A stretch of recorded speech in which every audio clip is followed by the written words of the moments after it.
এরে যুবক, ওই মা বাবার চোখের পানি ছাড়াই চেয়ারে বসতে পারি নাই। ওই মা বাবার চোখের পানি আর দোয়া ছাড়া তুমি পরীক্ষায় ভালো নাম্বার পাও নাই।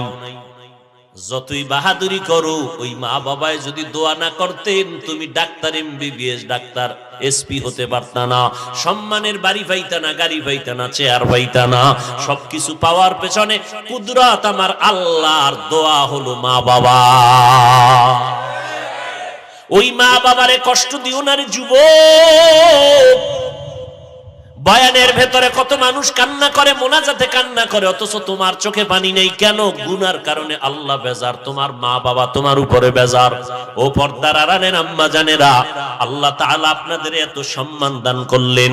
আপনারা সমস্ত নবীদের মায়ের মতো মা, আপনারা সাহাবায়ে কেরামদের মায়ের মতো মা, আপনারা হাফেজে কোরআনদের মায়ের মতো মা, আপনারা বড় বড় বড় বড় সম্মানিত সন্তানদের মা। আপনারা এত দামি, এই দুনিয়াতে আপনাদের মতো দামি মা আর কেউ নাই। ওরে আম্মা জান, আপনাদের এত সম্মান। আপনারা আয়েশা রাদিয়াল্লাহু আনহার মতো নারী, আপনারা খাদিজা রাদিয়াল্লাহু আনহার মতো নারী, কলিজার টুকরা নবীর কন্যা ফাতেমা রাদিয়াল্লাহু আনহার মতো নারী। এত সম্মান আল্লাহ আপনাদের দান করেছেন। এরে আম্মা জান, আপনার সন্তান ডাক্তার হবে, আলহামদুলিল্লাহ। আপনার সন্তানকে ইঞ্জিনিয়ার বানাবেন, দোয়া করি আলহামদুলিল্লাহ।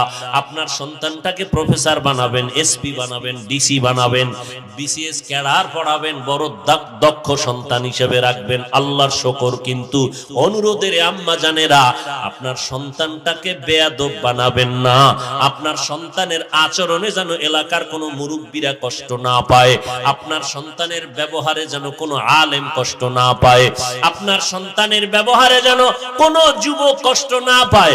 বরং এমন আদর্শওয়ালা সন্তান রেখে যাবেন, ডাক্তার হলেও যেন সবাই দোয়া করে, ইঞ্জিনিয়ার হলেও যেন তার আচরণে সবাই দোয়া করে, একজন প্রফেসর হলেও যেন সবাই দোয়া করে।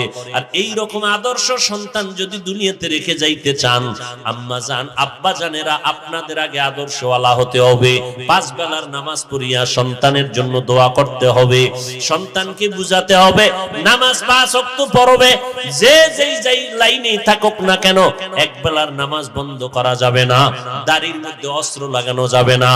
নামাজ 5 বেলার পড়বে, মা বাবার দোয়া নিয়ে চলবে, ওলামায়ে কেরামের দোয়া নিয়ে চলবে, আল্লাহর মোহাব্বত নিয়ে চলবে, নবীর সুন্নতের বিপরীত লাইনে চলবে না। ও যুবক, ওই মা বাবার দোয়া নিয়ে সামনে আগাও, একটু অন্তরকে বুঝাও। তোমার আমার মতো যুবক যদি স্কুল কলেজে পড়ে, চাকরি করে, ব্যবসা করে, যদি হালাল খায়, দাড়ি রাখে, নামাজ পড়ে, আমি কেন পারবো না? আমার উপরে বুঝি আল্লাহ বেজার হয়ে গেল গুনাহের কারণে, আমার মা বাবার বরদোয়া না জানি আমার কপালে লেগে গেল। অতএব আল্লাহ বলেন, ও বান্দা তওবা কর, আমি তোর জীবনের সব গুনাহ একটা মুহূর্তের জন্য ক্ষমা করে দিতে পারি। অতএব তওবার মতো তওবা করো, চোখের পানি ছেড়ে কান্না করো। ও যুবকেরা, আমার নবীর সুন্নতের উপরে চলতে গেলে তোমার লেখাপড়া বন্ধ হবে না, চাকরিও তোমার যাবে না, তোমার দুনিয়ার সম্মানও কমবে না। ও আল্লাহর বান্দারা, আজকে আমি বক্তা, তুমি শ্রোতা, যতই ভাব দেখাই না কেন, টাকার বাহাদুরি, ক্ষমতার বাহাদুরি, সাদা কাফনে যেদিন ঢুকবা, ওই দিন টের পাইবা কার বাহাদুরি কোন জায়গায়। সবাই সাদা কাফনের প্যাকেটে যখন ঢুকবে, কে মাওলানা, কে মুফতি, কে আলেম, কে মূর্খ, কে ধনী, কে গরিব, কোনো ভেদাভেদ থাকবে না। 3টা সাদা কাফনের প্যাকেট বানাইয়া, কারো কাফনের উপরে লেখা থাকবে না এটা পীর সাহেবের লাশ, এটা ইমাম সাহেবের লাশ, এটা রিকশা ড্রাইভারের লাশ, লেখা থাকবে না। কাফনের মধ্যে ঢুকার পরে সব এক হয়ে যাবে, কবরের মধ্যে রাখার পরে 3টা প্রশ্ন সবার বেলায় করা হবে, কে ধনী, কে গরিব, কে আলেম, কে মূর্খ, ভেদাভেদ নাই। 3টা প্রশ্ন সবার বেলায় রেডি। 2 ফেরেশতা আসবে, রবের পরিচয় দাও, ধর্মের পরিচয় দাও, রাহমাতুল লিল আলামিনের পরিচয় দাও। এই 3টা প্রশ্নের জবাব কারা দিতে পারবে?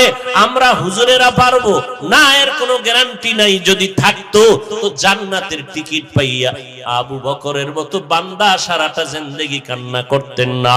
ওমরের মতো বান্দা রমজানের ঈদের দিন দরজায় তালা লাগায় কান্না করেন। আবু হুরায়রা কান্না করে বলে, ও খলিফাতুল মুসলিমিন, আজকে ঈদের আনন্দ বন্ধ করে আপনি দরজায় তালা লাগায় কান্না করেন কেন? ওমর বলে, আবু হুরায়রা ভাই,